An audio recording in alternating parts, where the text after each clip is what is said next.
How's it going, folks? It's Mr. B here, and in this video, we're going to talk a little bit about the model toolbar. I apologize if there's some background noise. I'm printing the Filament Friday window right now, the junk drawer that we're going to be putting on our Ender 3 Creality 3D printer. As I mentioned, today we're going to be talking about some of these model tools. We previously have went through and discussed a lot of these sketching tools, which are used to create these 2D sketches.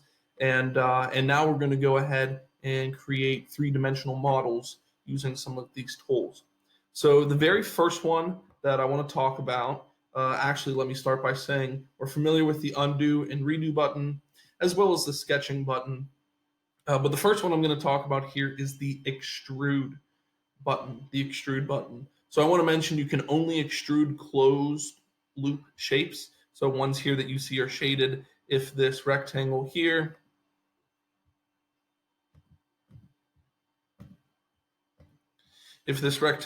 happened to be missing one of its sides, you can see it's no longer shaded. It also is no longer a closed loop shape, meaning it would be unable to be extruded or turned into a 3D model.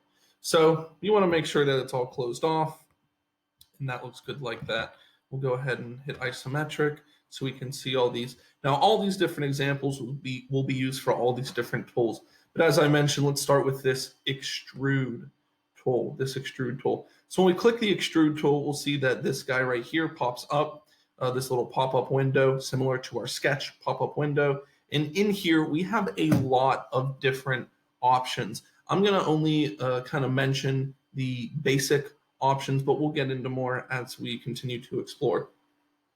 So with this extrude option, all I need to do is click on a specific entity. In this point, we'll click on the square, not the circle, the square. And if I click on this square, you'll see, if I zoom in, that that this square actually turned itself into a three-dimensional model from a two-dimensional sketch, using its lines as edge boundaries. So you can see it extruded up, and it extruded up currently at a height of 1 inch. I can adjust this manually, or I can simply go in here and adjust it. And let's say that we want it at a height of 0.5. If I hit 0.5 and enter, it will adjust to that height.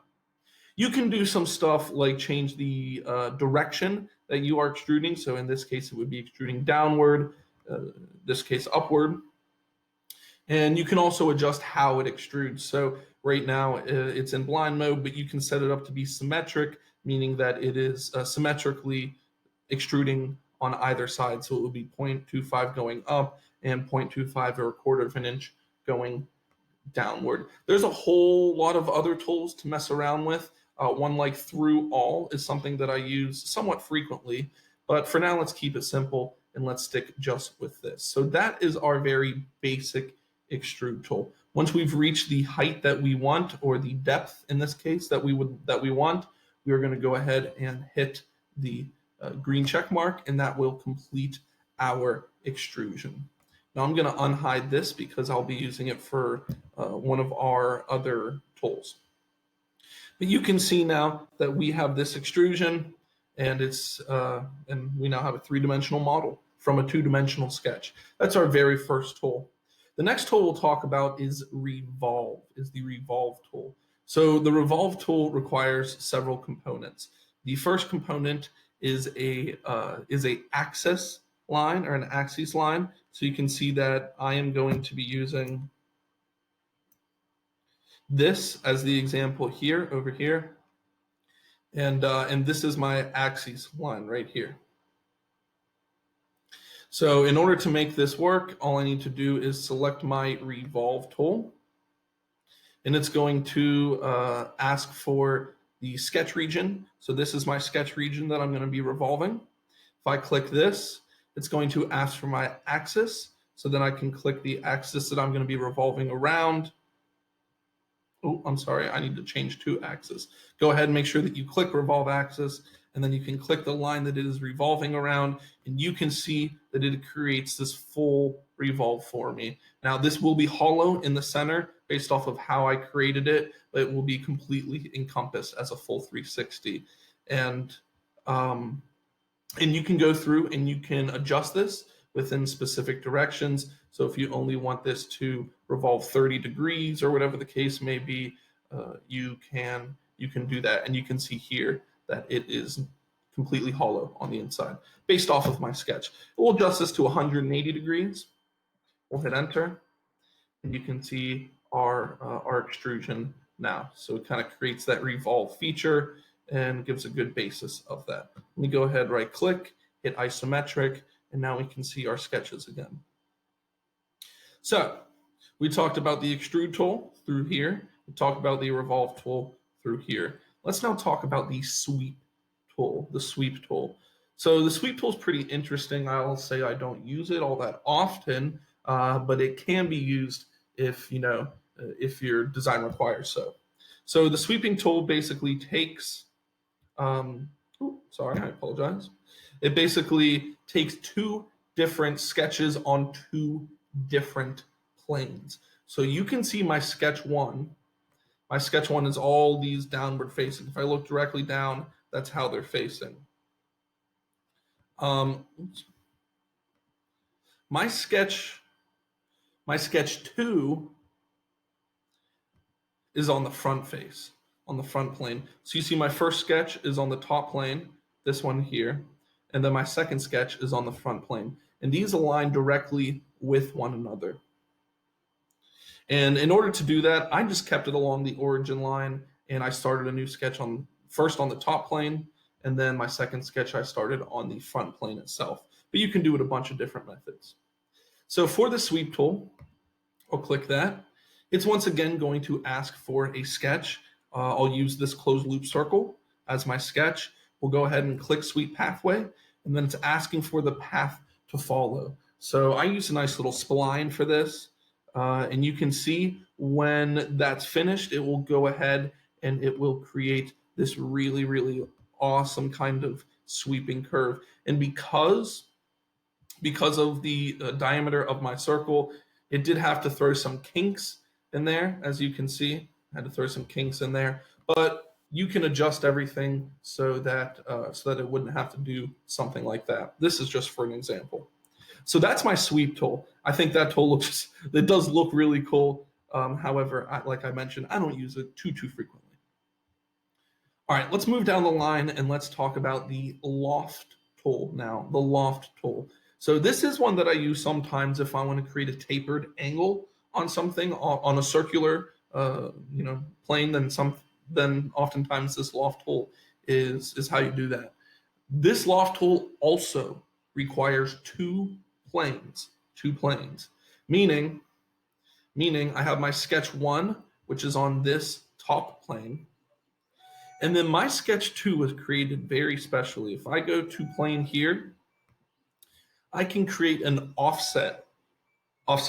You guys all remember that, right? So I can create an offset off of an existing plane, and I can adjust it to whatever height I need it to be, and it will create a plane directly above the previous one. So that's exactly what I did here. I created this top plane above this plane right here. And in order to use this Loft tool, we'll go ahead and left-click Loft. It's going to ask for both of these profiles. So I'll click this one here, and then I'll click this one here, and it should be able to. I'm sorry. Let me go ahead. Let me go back into this sketch right here and delete that circle. That should assist me. And so on my second sketch here, I created a larger circle than the first one, and that's how I will create my kind of loft feature or tapered feature. Let me try this again. So I'm going to try this as my start point. Oops.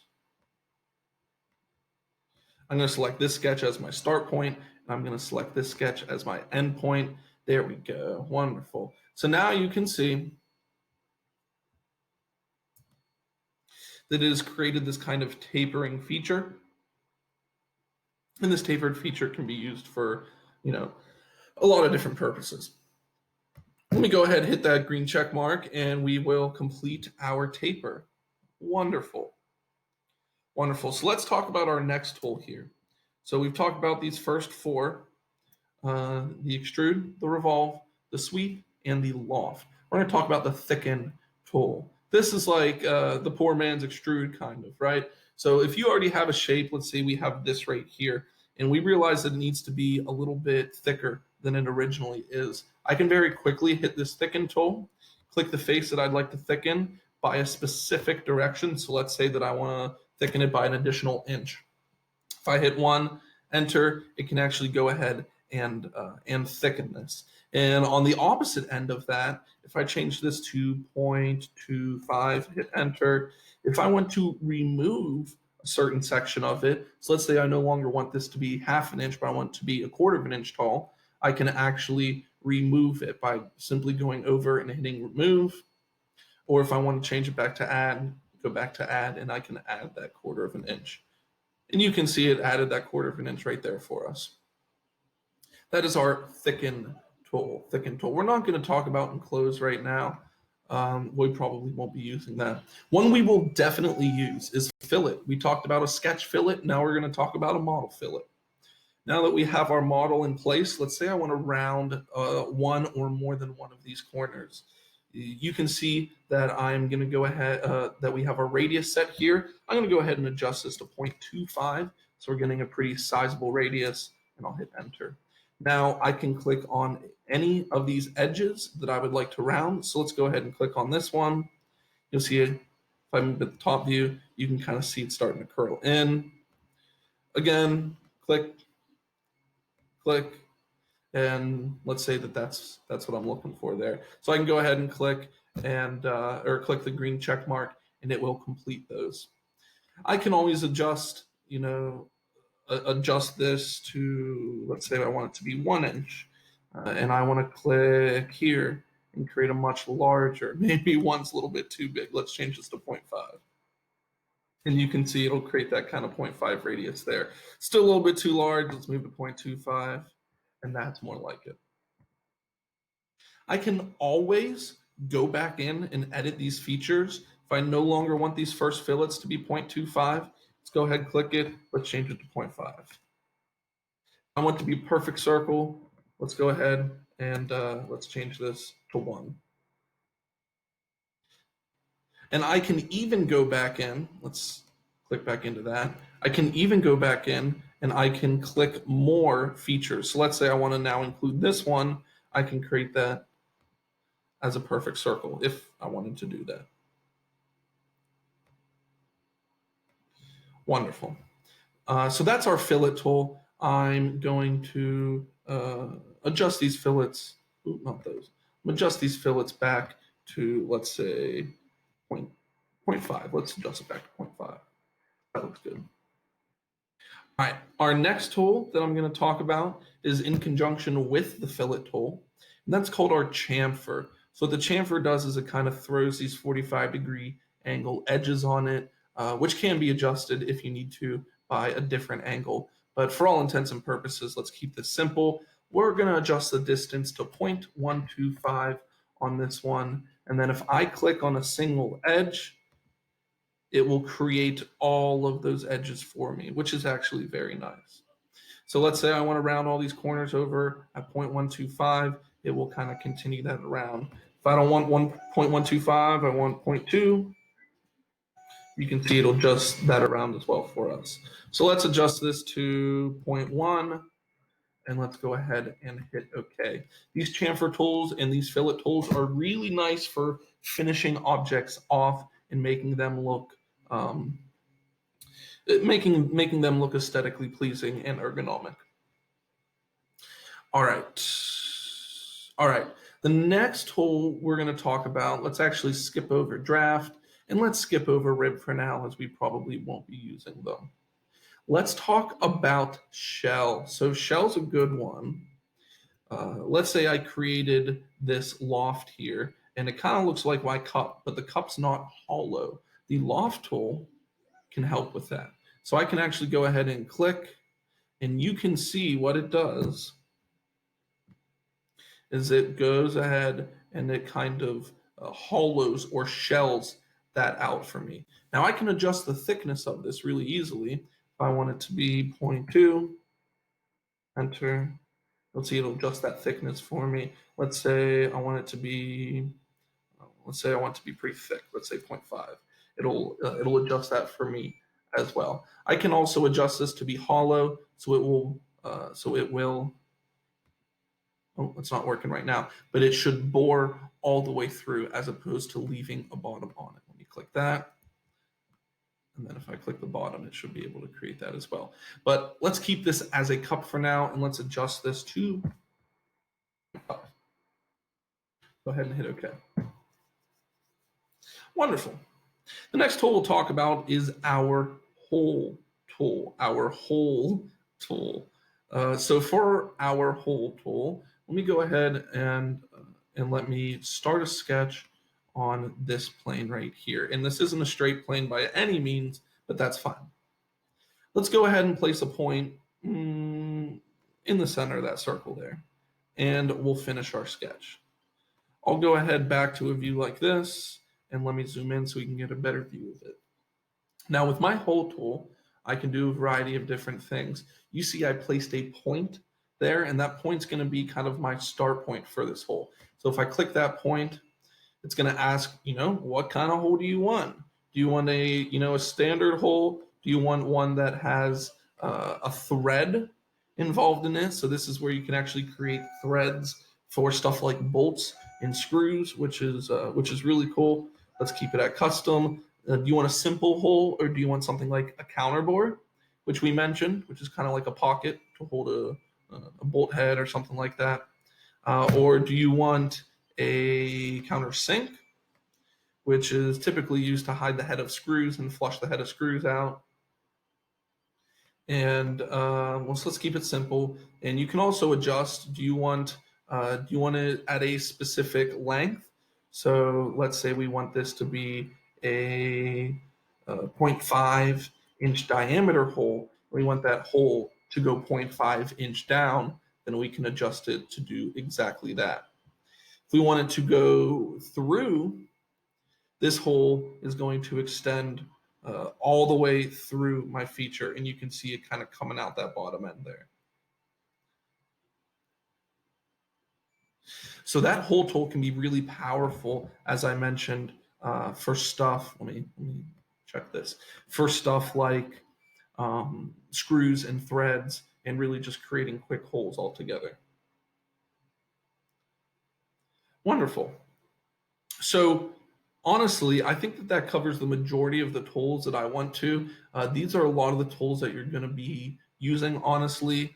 We may dabble into stuff like transform, or stuff like patterns or arrays, as we talked about in the sketches.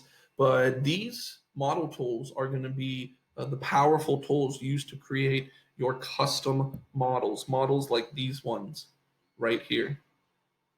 Thanks for tuning in, and if you made it through the whole thing, I appreciate it. A+ for effort. I'll see you guys next time.